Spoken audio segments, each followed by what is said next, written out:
Let's continue with this important chat. In fact, today is United Nations International Day of Sign Languages. I'm going to be joined by SABC News sign language interpreter Fortune Madlala to chat about the significance of this day, particularly in a South African context. So, Fortune, good morning. On that note, thank you so much for joining us. I know you're part of the team and you really have been an advocate for inclusion and representation. Yes. But given the policy and the pace at which implementation is happening, what is the reality on the ground when it comes to accessibility for South African Sign Language users, interpreters alike? Well, we are slowly but surely getting there, and also with the government recognizing sign language as an official language, which was a great stride because deaf people have been fighting for that for a long time. So I think slowly but surely we're getting there, but obviously everywhere you go, policy and implementation will never go hand in hand, and it differs, and because of the stages that needs and things that needs to take place for us to even get there and implement.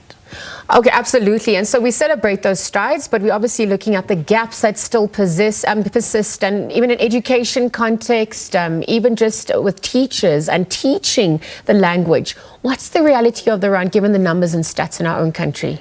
Well, the biggest challenge previously was the fact that in this education system, it was a challenge because a lot of other teachers didn't know how to use sign language, and then they started implementing the deaf teacher assistant. So that's why I'm saying slowly but surely getting there. And previously there was no national citizen certificate for deaf people in the so now we have that for the matriculants, whereby they can also access their rights and have the matric written, actually not even written, signed in their own language. So in the education system, yes, we're getting there slowly, but when you look at other sectors, such as maybe within for police stations, accessibility, it's still a challenge. In courts, the cases also get delayed and others get thrown out, and because of the one thing that still needs to happen, I remember years back, I used to be part of the task team within the justice system, whereby we were trying by all means to make sure that there's that full accessibility, especially for those deaf people who have never been to school, to make sure that there's also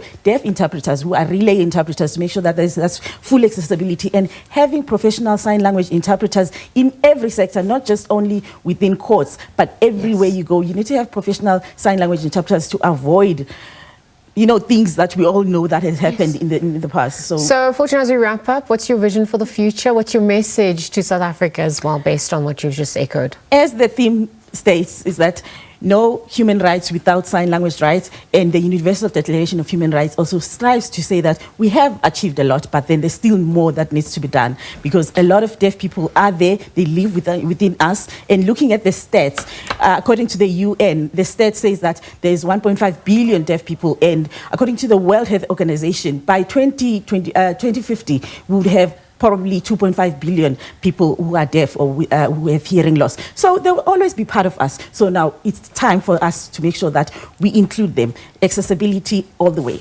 Well, starts here. We're honouring our public mandate as the SABC. Thank you for your time. We'll see you, obviously, as the show continues. Fortune Madlala is one of our sign language interpreters. She's part of the team, of course, as you know, here on Morning Live and on the SABC at large. We're just chatting about International Day of Sign Language that is being observed as per the United Nations having declared it.